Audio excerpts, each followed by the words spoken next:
going to calibrate. So ito yung porta-filter nga ato na siyang gihugasan gabi. So ato sa ikuan ng machine, i-release ang mga water.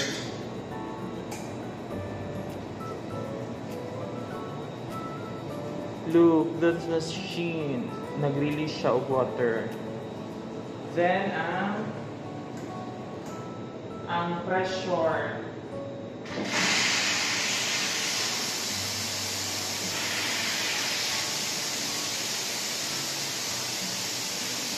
Okay, nag-release na siya of pressure.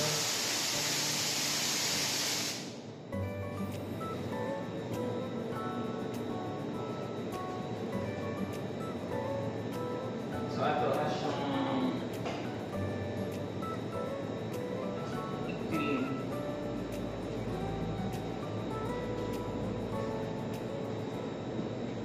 Kanina porta, gihugasan ni gabi, so need nato siyang i-rinse of coffee muna. So this is the grinder. Ato ra siyang i-force. So mag-grind ta og beans diri.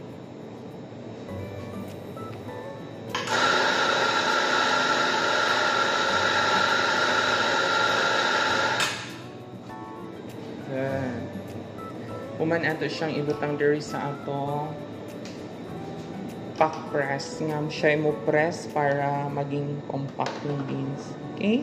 Look at that. Then ato na siyang isulod diri sa machine.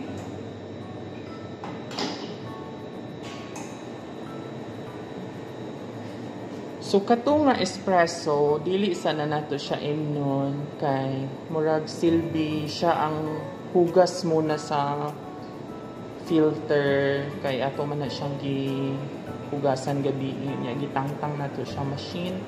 So naa siya mga kakaiba. So ato rang hugasan usa ang porta filter. Okay.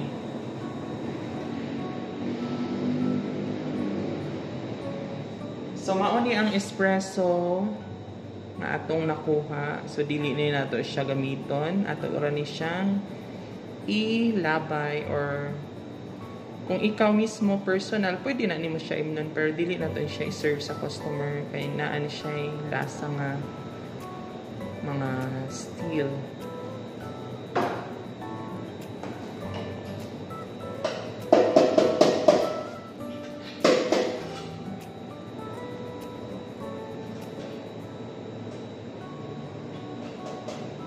Karon magsugod na taog timbang.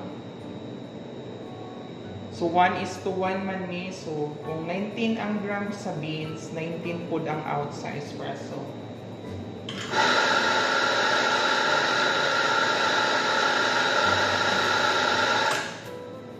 Ang among ratio is 1:1.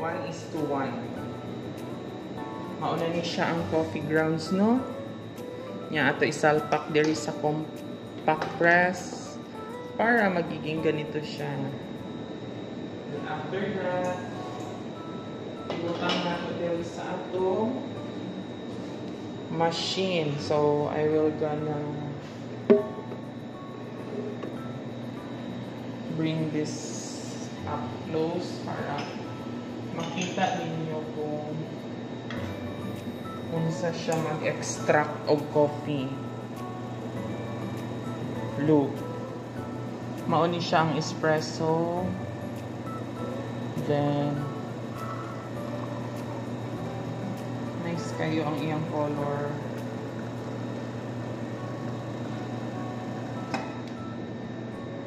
Look at that. Diba? Then ato ni siyang tilwan. Ato ni siyang tiluan nga puro.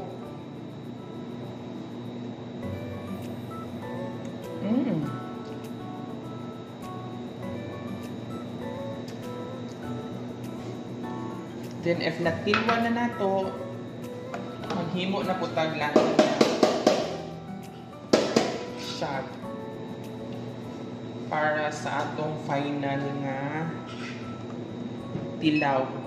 Ang atong final nga tilaw is with milk na para kabaluta nga unsay lasa nga siya with milk. Okay ba siya? Dili ba siya? Maot.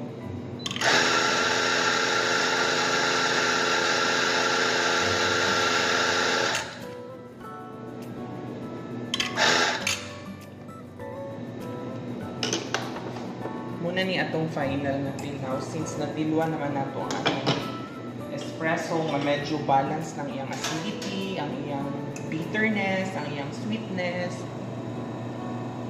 So ato na siyang tilwan sa cappuccino. Umakilat na. Tanawa, inana siya magtulo oh. Nice kaayo. Munay nindot kay nga krema oh, kanang murag buo-buo gyud siya ba, dili siya kanang basag nga krema.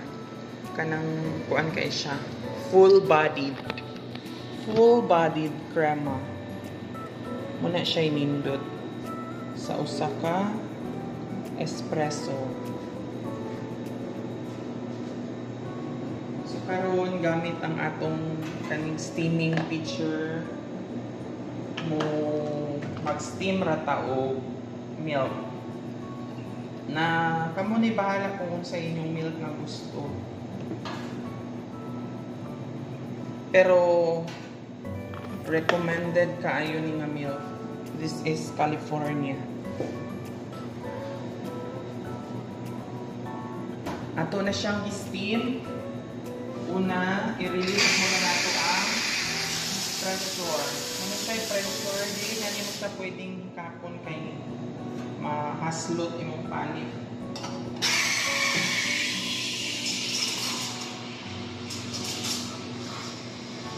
Ato na siyang steam.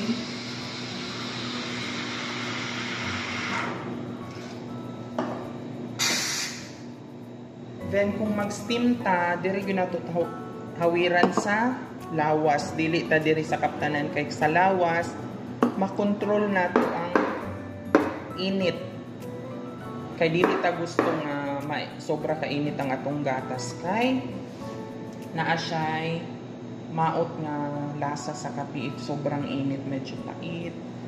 So karon i-pour na nato diri, wa ko kabalo kung nakita ba ni sa camera. Ato ra siyang i-pour diri ang ato gi-steam nga milk. Himo na tao cappuccino. Okay. Narao kalami sa atong kape. Akong ipakita kung unsang akong nahimo sa akong kape. O kana mauna ang akong nahimo. So, mga pinata. Salamat kayo sa paglantaw. Bye-bye.